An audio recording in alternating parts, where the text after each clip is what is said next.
Assalamualaikum warahmatullahi wabarakatuh. Perkenalkan, nama saya Fatmawati Alamsyah. Saya guru di SMK Semak Makassar, sekaligus mahasiswa PPG dalam jabatan Angkatan 3 tahun 2021 dengan nomor peserta PPG 201699570902 dan nomor induk mahasiswa 219033495032. Hari ini, Senin tanggal 18 Oktober 2021, saya akan melaksanakan uji kinerja atau UKIN. Berikut video uji kinerja saya. Selamat menyaksikan.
Assalamualaikum warahmatullahi wabarakatuh. Selamat pagi anak-anakku. Bagaimana kabarnya hari ini? Waalaikumsalam warahmatullahi wabarakatuh. Alhamdulillah sehat, Bu. Alhamdulillah sehat, Bu. Baik, Bu. Sehat semua ya. Alhamdulillah. Tetap jaga kesehatannya karena kita masih dilanda pandemi. Dan ingat kalau keluar rumah tetap mengikuti protokol kesehatan. Ingat 3M. Oke, sebelum mulai saya minta Gibran, mana Gibran bisa dibantu untuk membaca Doa pembuka. Ya, Bu. Sebelum memulai pembelajaran, marilah kita berdoa menurut agama dan kepercayaan kita masing-masing. Berdoa dimulai. Berdoa selesai. Oke, terima kasih Gibran. Saya mau mengecek absennya dulu ya. Semua sudah absen. Hadir semua ya hari ini? Sudah Bu, hadir semua Ibu.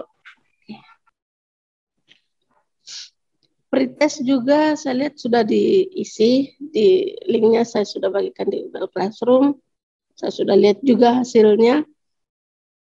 Saya mau cek signalnya dulu, bisa on cam bagi yang belum on cam. Sekalian saya mau mengecek seragamnya, ya.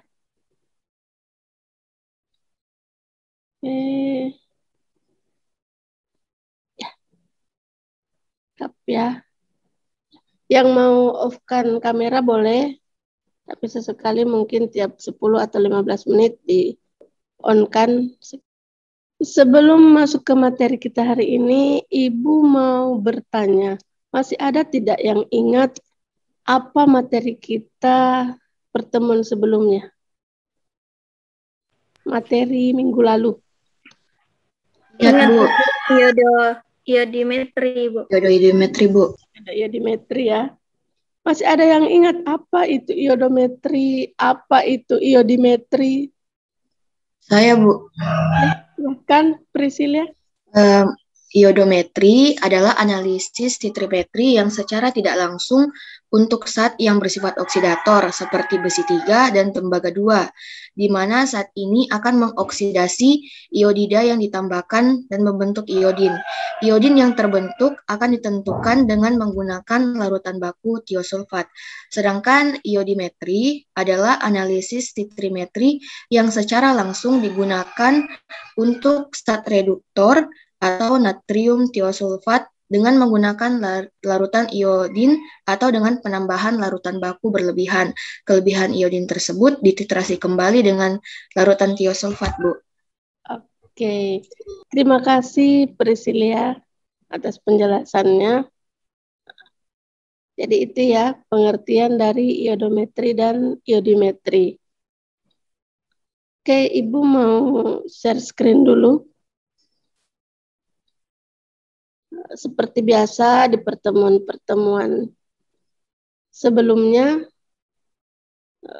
dan juga di Google Classroom, Ibu pasti melampirkan peraturan Vicon kita sebelum memulai Vicon ya. Ibu juga tidak lupa untuk selalu mengingatkan tetap produktif belajar walaupun kita masih dalam masa pandemi yang notabene-nya kita belajar daring dari rumah. Jadi anak-anakku lebih banyak belajar sendiri. Ibu tidak lupa mengingatkan bagaimana kita memposisikan badan karena sudah setahun lebih ini kita kan belajar daring di rumah. Berarti posisinya kita kebanyakan di depan PC atau laptop. Nah, jadi bukan hanya cahaya dari PC atau laptop itu sendiri yang berbahaya, tapi kita juga harus memperhatikan posisi duduk ya. Nah, dari posisi duduk itu ya otomatis kita mencari bukan hanya yang nyaman, tapi yang sehat untuk kita ya.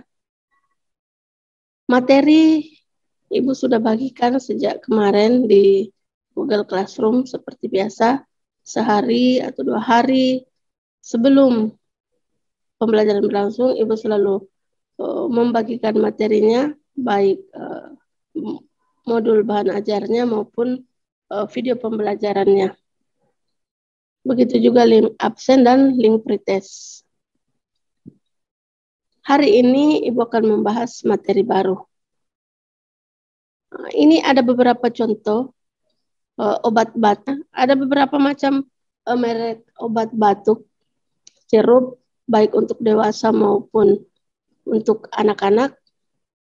Ini salah satu contohnya. Tuh, kemudian ada garam, beberapa garam yang mungkin anak-anakku sering konsumsi di rumah, yang biasa di dapur, terutama yang cewek-cewek ya. Yang di dapur pasti tidak asing dengan garam. Kalau ini saya contohkan air laut. Nah, keempat-empatnya ini mengandung klorida. Nah, itulah yang akan kita bahas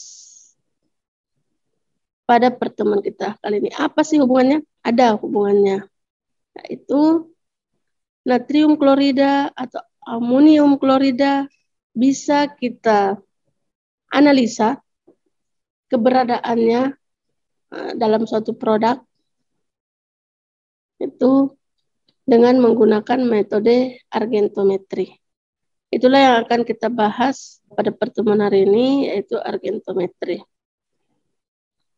Adapun kompetensi dasar dari argentometri ini ada dua, yaitu memahami konsep dasar argentometri dan menghitung kadar unsur secara argentometri.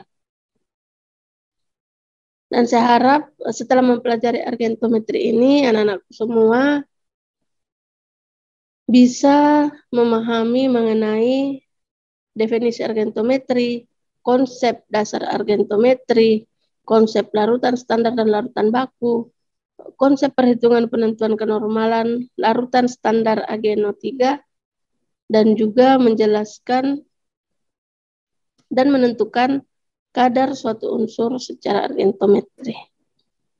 Adapun teknik penilaiannya masih sama seperti penilaian yang Ibu lakukan di pertemuan-pertemuan sebelumnya, yakni ada tes tertulis, itu post-test ya, yang sokratif di akhir pembelajaran setiap harinya. Kemudian ada penugasan individu, itu biasanya Ibu masukkan setelah pembelajaran berakhir, setelah kita post-test, dan juga LKPD yang kita kerjakan saat pembelajaran berlangsung. Argentometri. Argentometri ini berasal dari bahasa Latin, yaitu argentum, yang berarti perak. Apa sih argentometri itu? Argentometri adalah salah satu cabang analisis volumetri yang digunakan untuk menentukan kadar zat dalam suatu larutan dan dilakukan dengan cara titrasi berdasarkan pembentukan endapan dengan ion Ag+. Nah, setiap penetapan argentometri ini akan membentuk endapan Ag.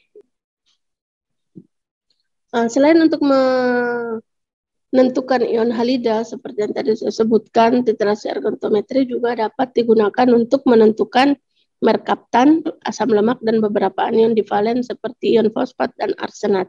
Tapi untuk di kelas 2 ini, anak-anakku hanya menentukan ion halida, ya. Konsep dasar dari argentometri yaitu pembentukan endapan yang tidak mudah larut antara titran dengan analit, di mana ion Ag+ dari titran akan bereaksi. Misalkan kita tentukan ion Cl-, maka Ag+ tersebut akan bereaksi dengan ion Cl- dari analit, membentuk garam yang tidak mudah larut. Dan akhirnya terbentuklah endapan AgCl, ya. Kelebihan AgNO3 bereaksi dengan indikator yang digunakan. Misalkan kita menggunakan indikator kalium kromat, maka ion kromat ya akan membentuk endapan berwarna coklat merah dari AgCrO4 sehingga titik akhir titrasi dapat diamati. Faktor-faktor yang mempengaruhi kelarutan. Ya, pertama adalah temperatur, efek ion sejenis, sifat pelarut, pengaruh pH, efek ion lain, pengaruh kompleks, dan juga pengaruh hidrolisis. Ada 3 jenis metode argentometri, yaitu ada metode Mohr, Volhard, dan Fayens. Metode Mohr. Metode Mohr ini adalah teknik analitik di mana kita dapat menentukan konsentrasi halida melalui titrasi langsung, ya, dengan menggunakan indikator potasium kromat atau kalium kromat. Metode Volhard adalah teknik analitik di mana kita dapat menentukan konsentrasi halida melalui titrasi kembali atau titrasi balik. Kemudian metode Fayens adalah teknik analitik di mana kita dapat menentukan konsentrasi halida melalui adsorpsi. Apa sih perbedaan dari tiga metode ini? Dari jenis indikatornya, yang pertama untuk metode Mohr itu menggunakan indikator kalium kromat K2CrO4. Untuk metode Volhard menggunakan senyawa Fe3+. Untuk Fayens menggunakan indikator adsorpsi. Suasana yang berlangsung dalam proses titrasi. Untuk metode Mohr, suasana yang berlangsung itu bersifat netral. Kalau Volhard suasananya asam. Untuk Fayens suasananya sama seperti Mohr, yaitu netral. Metode titrasi yang digunakan untuk Mohr itu menggunakan titrasi langsung. Volhard itu titrasi tidak langsung. Fayens itu titrasi langsung. Dari mana kita lihat bahwa metodenya langsung atau tidak langsung, itu dilihat dari penitar yang digunakan. Metode Mohr dan Fayens itu menggunakan larutan penitar AgNO3. Jadi dia langsung dititar dengan AgNO3, makanya disebut titrasi langsung. Kalau untuk Volhard tidak langsung dititar dengan AgNO3, melainkan larutan penitarnya adalah KCNS. Warna titik akhir yang didapatkan nantinya setelah titrasi juga berbeda. Untuk metode Mohr itu akan membentuk endapan merah bata. Jadi nanti yang akan menjadi patokannya adalah warna endapannya. Untuk metode Volhard itu nanti akan membentuk larutan berwarna merah bata. Jadi yang akan kita amati adalah larutannya.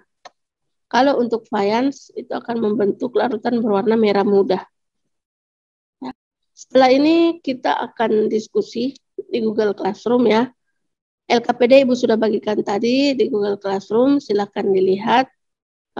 Ada 6 kelompok yang Ibu bagi ya. Silakan lihat LKPD-nya masing-masing, kita diskusikan bersama di Google Classroom.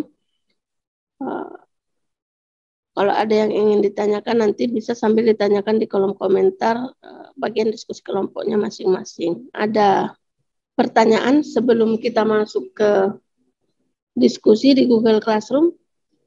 Ada pertanyaan mengenai argentometri?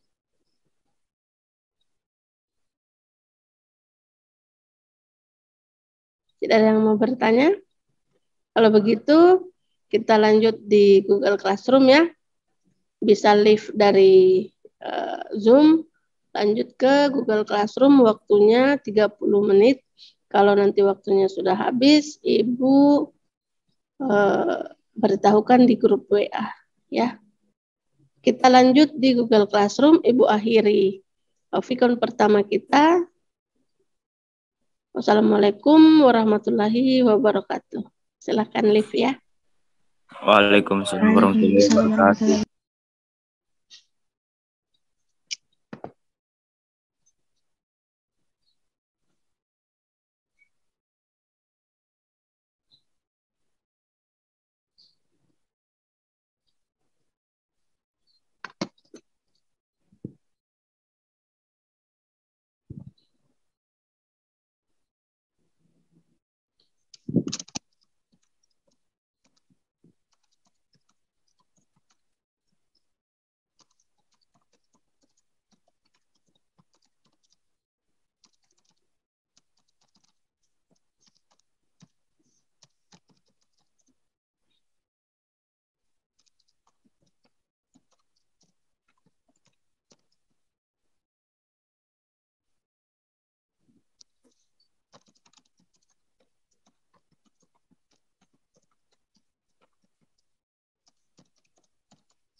waktunya mempresentasikan hasil diskusi kalian ya.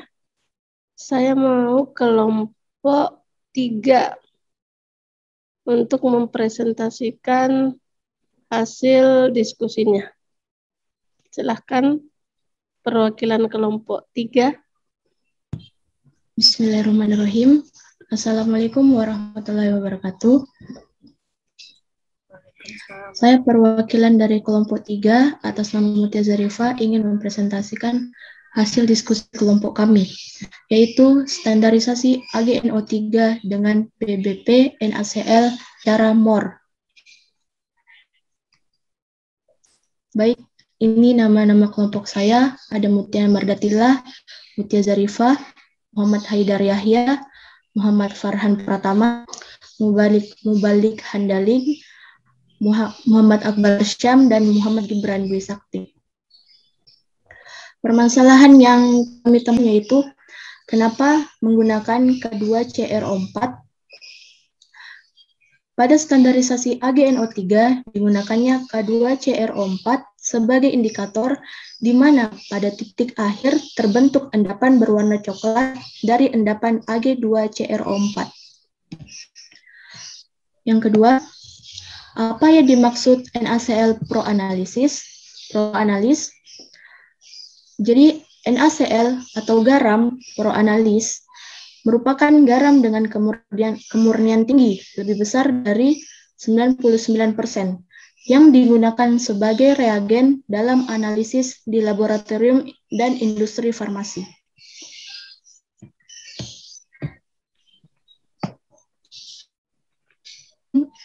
Bagan kerjanya yaitu yang pertama 0,5 gram NaCl dilarutkan ke dalam labu ukur lalu dihomogenkan. Selanjutnya dipipet 10 ml ke dalam Erlenmeyer lalu ditambahkan Aquades dan K2CrO4 5%, kemudian dititar AgNO3 0,05 N. Adapun rumus kadar NaCl yaitu Fp faktor pengenceran dikali volume dikali normalitas dikali Be NaCl per mg contoh kali 100%. Dengan pengertian V sama dengan volume mililiter larutan AgNO3, N sama dengan kenormalan larutan AgNO3, Fp sama dengan faktor pengenceran, dan Be NaCl sama dengan 58,5.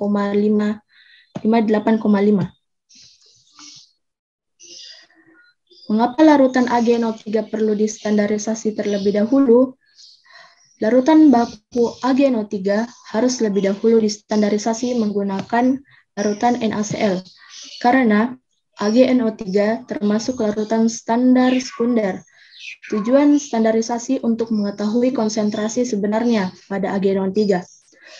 Standarisasi larutan standar menggunakan larutan baku primer itu larutan yang mengandung zat padat murni yang konsentrasi larutannya diketahui secara pasti melalui metode gravimetri yaitu massa. Baik, sekian presentasi hasil diskusi dari kelompok 3. Adapun kelompok yang ingin bertanya dipersilahkan. Oke, terima kasih perwakilan kelompok 3 ya atas presentasi hasil diskusi kelompoknya. Mungkin dari kelompok lain ada yang mau bertanya.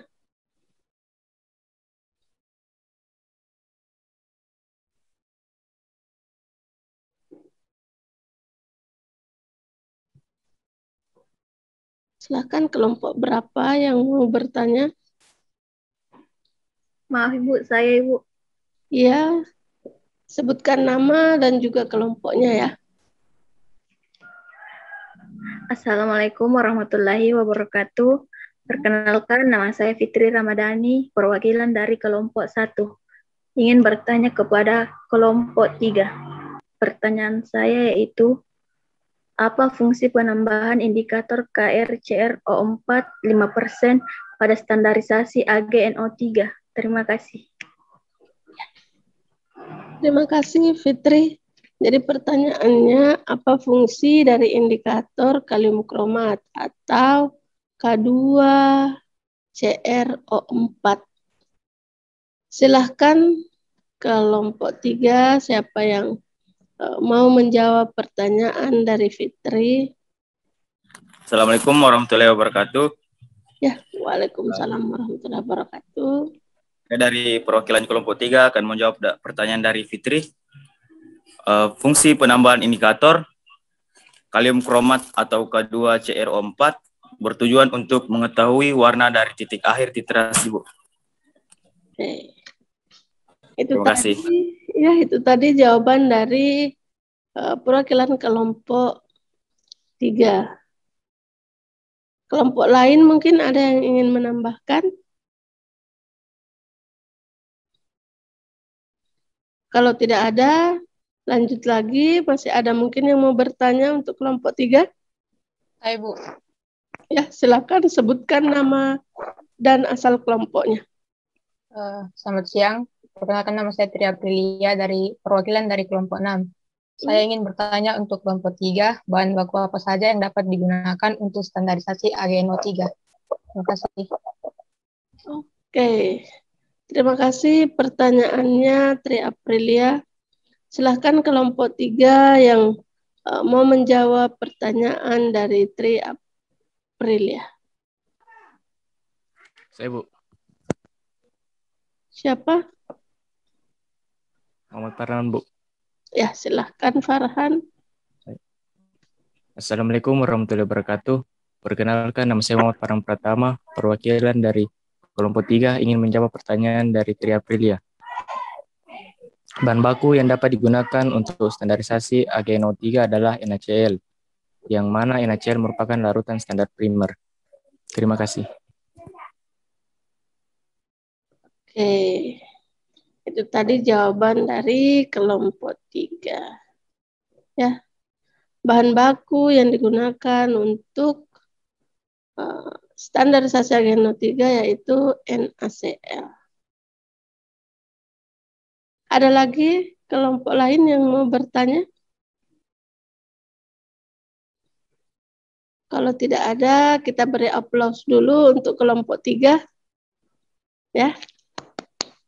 Saya rasa sudah cukup untuk presentasinya. Untuk kelompok lain nanti bisa dilengkapi LKPD-nya ya, sebelum dikumpulkan atau diunggah kembali ke Google Classroom paling lambat malam ini sebelum jam 12 malam.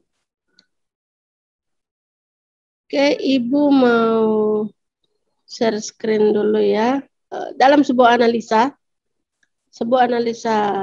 dengan menggunakan metode argentometrik, kita lebih banyak menggunakan cara MOR. Kenapa? Karena cara MOR dibanding 3 cara argentometri yang lain, itulah cara yang paling sederhana ya. Tapi anak-anakku juga harus mengingat kembali ada 2 cara lagi selain cara MOR, itu cara Fayence dan Volhard ya. Dari pertemuan kita hari ini, ada yang bisa menyimpulkan apa sih argentometri itu? Ya, silahkan.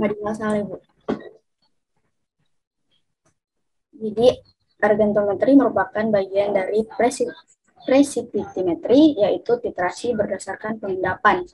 Argentometri adalah analisis titrimetri berdasarkan pembentukan endapan klorida, bromida, iodida, dan tiosianat dengan menggunakan larutan standar AgNO3. Konsep dasar argentometri adalah pembentukan endapan yang tidak mudah larut antara titran dengan analit, di mana ion Ag+ dari titran akan bereaksi dengan ion Cl- dari analit membentuk garam yang tidak mudah larut, yaitu atau AgCl. Titrasi argentometri ada 3 cara. Yang pertama yaitu cara MOR, cara Volhard, dan cara Fayence. Oke, itu tadi kesimpulan dari Nur Fadila ya, pengertian argentometri, konsep dasar dari argentometri, dan juga jenis-jenis metode argentometri. Dari pembelajaran kita hari ini, Ibu menggunakan metode PBL. Saya mau bertanya, kesan dari anak-anakku semua, apa kesannya atau apa suka dengan metode yang Ibu gunakan ini? Atau ada kendala selama Ibu menggunakan metode ini? Alhamdulillah paham Bu, tidak ada kendala Bu. Paham Bu. Dan tidak ada kendalanya Ibu. Oke, kalau gitu. Selanjutnya, karena kita sudah berada di penghujung materi, sebentar kita akan melakukan post-test melalui Sokratif. Ya, linknya nanti roomnya akan saya bagikan di grup WA. Nilai KKM yang harus anak-anakku capai yaitu minimal nilainya 75. Berarti harus menjawab benar minimal 8 soal ya. Nilai di bawah 75 nanti Ibu akan memberikan remedial. Itu hanya sebanyak 1 kali remedial. Jadwalnya akan kita tentukan setelah Ibu melihat hasilnya ya. Kemudian untuk yang mendapatkan nilai 75 atau di atas 75 nanti Ibu akan berikan pengayaan. Nah, sebelum mengakhiri pertemuan kita hari ini, Ibu mau memutarkan video motivasi. Mari disaksikan bersama ya videonya. Tidak bekerja. Kalau orang pernah tanya sama saya, Pak Abi, kamu bisa begitu? Mentalitas apa itu? Saya mentalitas sepeda. Kalau ada naik sepeda, ada berhenti, ada jatuh. Jadi kalau saya berhenti bekerja, saya masih. Semangat saya itu datang atas keyakinan dan kesadaran bahwa saya ini manusia. Produk dari masyarakat di mana saya hidup. Karena saya dan keluarga saya, dulu dan sekarang dan masa depan, ada bagian terpadu dari masyarakat ini. Kalau masyarakat ini makmur, ya keluarga saya ikut makmur. Karena itu saya terus tidak mau berhenti. Saya bilang, tidak ada gunanya Anda IQ-nya tinggi, tapi pemalas. Tidak memiliki disiplin, forget it. Yang penting adalah Anda sehat, mau berkorban untuk masa depan yang lebih cerah.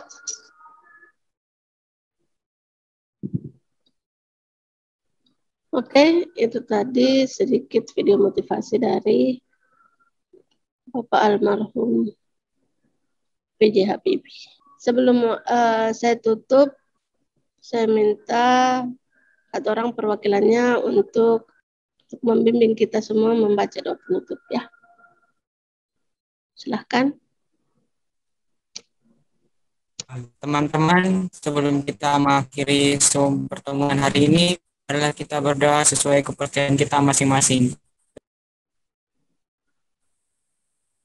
Doa selesai. Oke, terima kasih Sadrak ya. Oke, terima kasih. Saya akhiri pertemuan kita hari ini.